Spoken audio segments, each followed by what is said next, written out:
Hey, Tiffany here, popping on to talk about 3 things nobody told you about the personal growth journey and how it relates to a plant medicine retreat.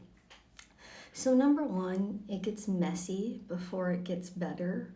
And that just kind of means during the assessment, during the process of going through a whole journey, you start to identify the blockages, the things that maybe are holding you back from alignment, from holding you back from who you really want to be, and who you are is perfect already.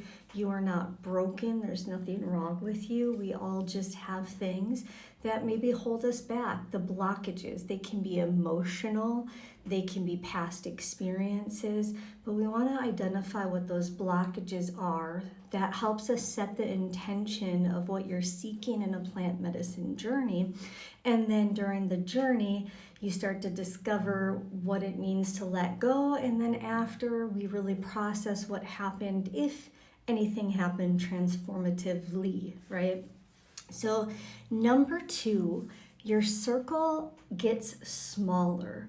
That could be your friendships, it could be work colleagues, family, whatever it is. Your circle tends to get smaller because as you're stepping into a different version of yourself, you're more likely to not want to keep people around that kind of hold you back, right?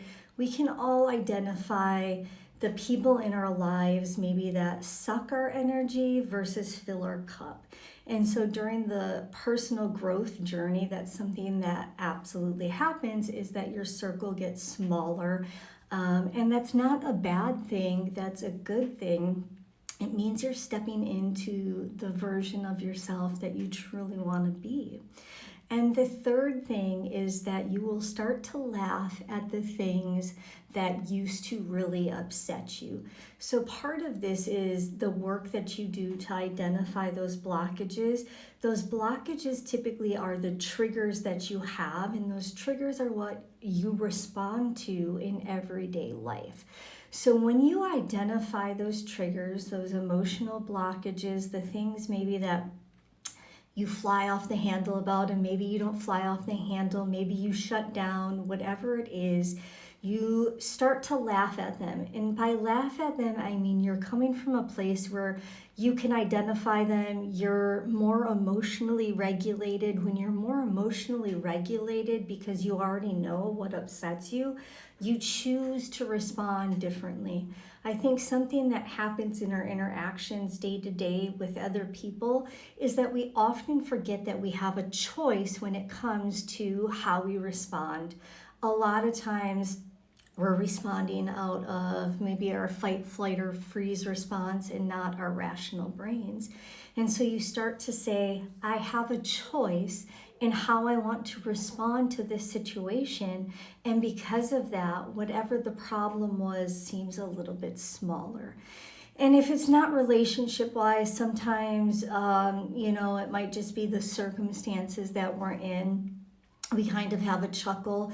That's what most people will identify in a plant medicine journey, is in the journey, they're like, whoa, the world is so much bigger than my scope of perception, right? Sometimes it's hard to see outside of our experience because we're so stuck in our own experience. And a plant medicine journey allows you to experience something outside of yourself so that you can come back and go, okay, maybe the circumstance I'm in is just temporary, and what can I do about that? If you are liking this content, please comment your own personal growth journey. That would be cool. We could have a conversation about it. And please follow our account. It really helps the algorithms get us out there. We are going to be sharing a lot of great content. If you go to our website, I have an awesome blog on there. Some of it is relationship stuff because it was an old website. I was a sex therapist. I don't know how to say that without getting tagged. So there's a lot about physical intimacy, relationships, but then there's a lot about plant journeys. So please follow us, check out the website, and DM us if you have any questions. Have a good day.